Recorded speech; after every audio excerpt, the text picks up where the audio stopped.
Hey everyone, welcome back to Crypto Basics. In today's video, I'm going to be showing you how to turn on and off dark mode on your Solflare Wallet app. To turn on and off dark mode on Solflare, launch open the Solflare application and make sure that you're logged in. Once you're inside the home page, tap on the gear button at the bottom right hand corner. This will open up settings where you'll need to tap on General.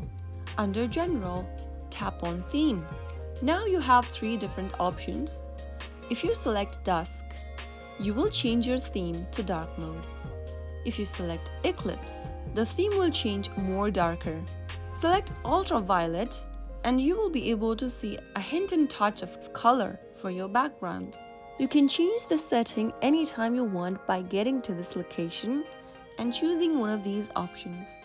And that is how you can easily turn on and off dark mode or change between themes on Solflare.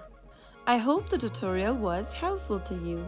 If it was, go ahead and give us a thumbs up. Don't forget to subscribe to the channel by hitting the subscribe button. Press the bell icon so that you'll never miss another upcoming upload from us. I will be back again in the next episode. Thank you for watching.